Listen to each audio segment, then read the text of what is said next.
El fiscal general de la Nación, Néstor Humberto Martínez, reveló, durante el 21º encuentro de la justicia ordinaria que se llevó a cabo el 20 y el 21 de septiembre pasado en Cali, detalles sobre la propuesta de crear un Banco Nacional de Perfiles Genéticos que apoye la investigación criminal en Colombia. Un banco genético es una base de datos donde se guarda el ADN de una población con fines que pueden variar y que el donante debe conocer y autorizar a la hora de dar su muestra. El proyecto en Colombia se presentará al Congreso y cuando esté en funcionamiento, según el fiscal, costará alrededor de 45.000 millones al año. Estamos preparados científicamente para que a través de la tecnología demos un salto cualitativo y cuantitativo en la lucha contra la criminalidad, señaló el fiscal Martínez, defendiendo que con un sistema de ADN como insumo los procesos de investigación mejorarían en un 80%. Aunque la propuesta completa solo se conocerá cuando se presente el proyecto al legislativo, el fiscal ha dado pequeños detalles sobre cómo funcionaría el sistema. Estaría liderado por la Fiscalía General y contaría con el apoyo de Medicina Legal, la Registraduría, los laboratorios de genética forense y Policía Judicial. El banco contaría con dos bases de datos, una de ellas estaría conformada por los perfiles genéticos de personas condenadas y procesadas cuya información quedaría registrada para que, en caso de reincidir, su identificación se pueda hacer con mayor facilidad, algo que ya se utiliza en Reino Unido y Estados Unidos. En ambos países existen bases de datos genéticas sobre víctimas, condenados y personas vinculadas a procesos judiciales. El registro inglés, la United Kingdom National DNA Database, base de datos nacional de ADN del Reino Unido, guarda los perfiles genéticos de más de 3 millones de personas, y el estadounidense, también llamado CODIS, contiene más de 17 millones de perfiles. Según el FBI, el CODIS ha aportado en la investigación de más de 400.000 crímenes. La otra base de datos estaría integrada con los residuos de ADN que se encuentren en las escenas de los crímenes. Ambas listas se compararían buscando coincidencias que permitan avanzar en la investigación de los hechos. Pero la propuesta del fiscal en Colombia no se queda allí. Según el funcionario, su lado más ambicioso se centra en que la registraduría tenga de cada colombiano, además de su huella dactilar, un perfil genético. Dicha información, según el fiscal, estaría vigilada por la Procuraduría General de la Nación, así como de un consejo directivo. Y es que es allí, en los controles sobre la información que contiene un perfil genético, donde se escucharon más dudas en el tema, y sobre lo que, según le dijo Carlos Valdés, director de Medicina Legal a El Colombiano, hay muchos mitos. Según Valdés, es necesario dejar claro qué tipo de información tendrían estos perfiles. ¿Qué información tienen los perfiles genéticos? Los perfiles genéticos son información lograda de la molécula de áreas no informativas. Al abrir un libro, uno se encuentra con párrafos, y los párrafos informan, dicen algo. Pero en el libro también hay partes en blanco, por ejemplo el espacio entre párrafo y párrafo. Todo eso también hace parte del libro pero no informa nada.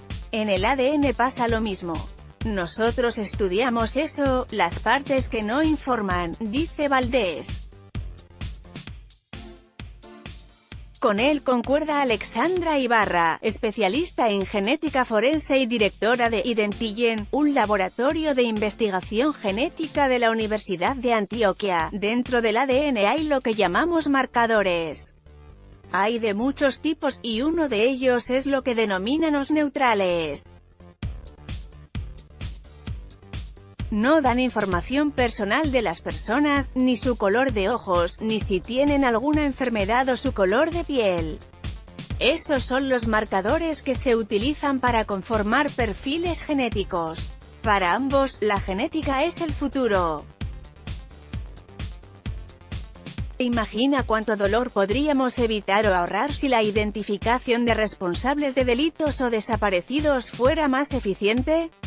Para eso sería vital tener perfiles genéticos, dice Ibarra. Valdés añade, en lugar de que estén sacando leyes tan absurdas como la castración química o la pena de muerte, constituyamos un Banco Nacional de Perfiles Genéticos. Hagámosle caso al fiscal. Los peligros, sin embargo, no todas las opiniones son igual de positivas y optimistas.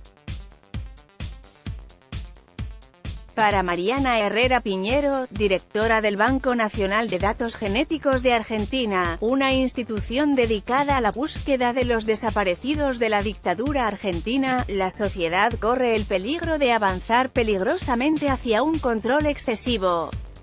En el afán de resolver un crimen se puede hacer cualquier cosa con un perfil genético.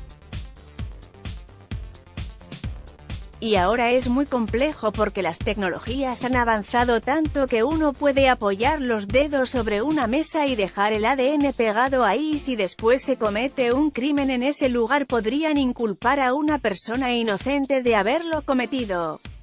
Entonces hay que trabajar muy bien en esas condiciones y definir muy bien cuáles son los alcances, señala Herrera.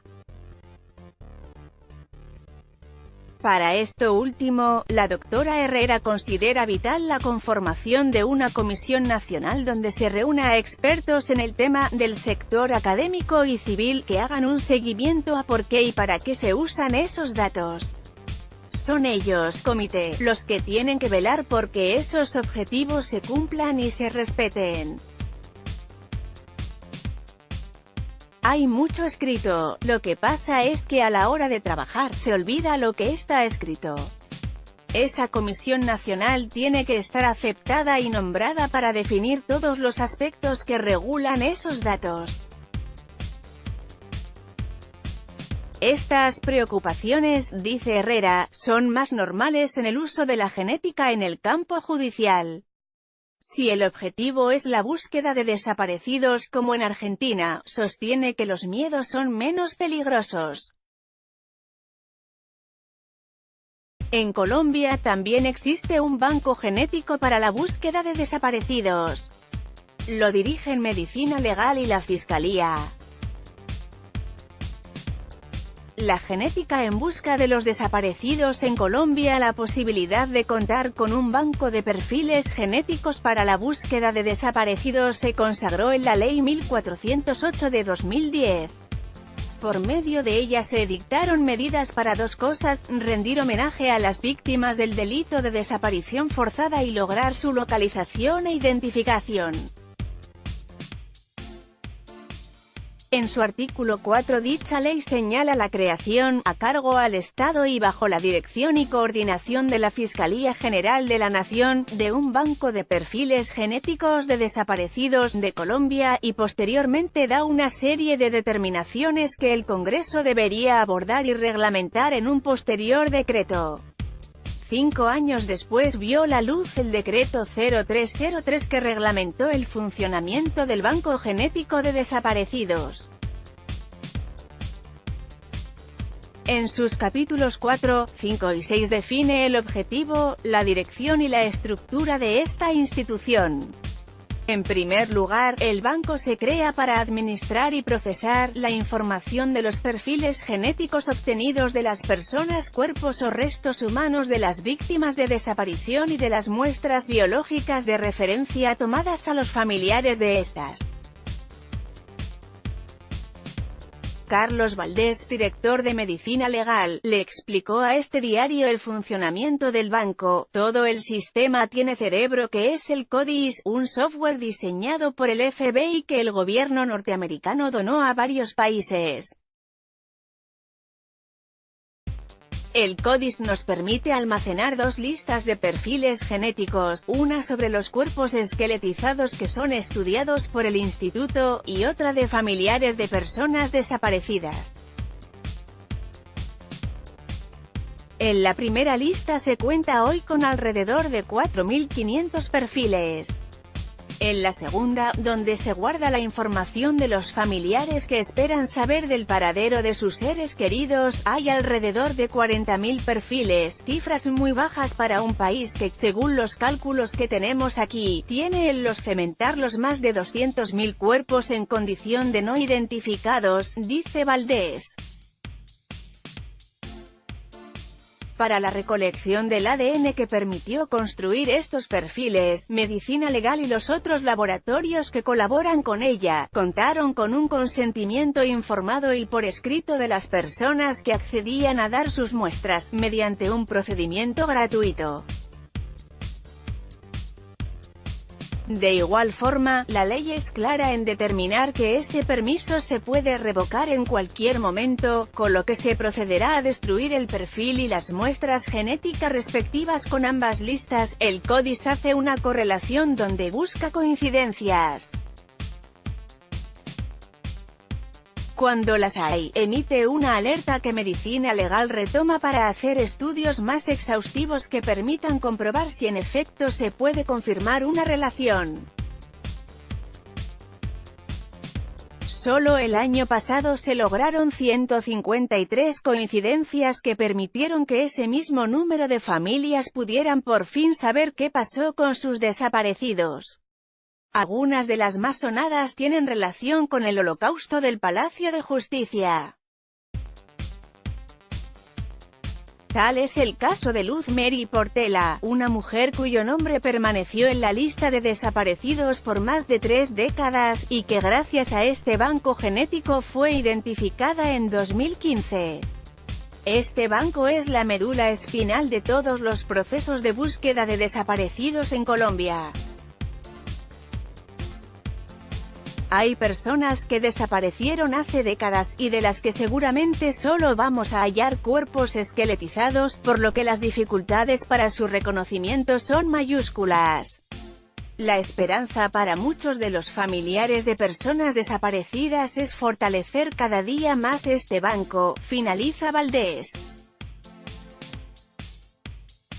Por último, pero no menos importante, la Ley 1408 de 2010 y el decreto que la desarrolló, el 0303 de 2015, prohíben explícitamente la utilización de estos perfiles genéticos para otros fines como investigaciones científicas o análisis médicos, entre otros, salvo que el donante de la muestra manifieste expresamente su autorización para participar de ellos.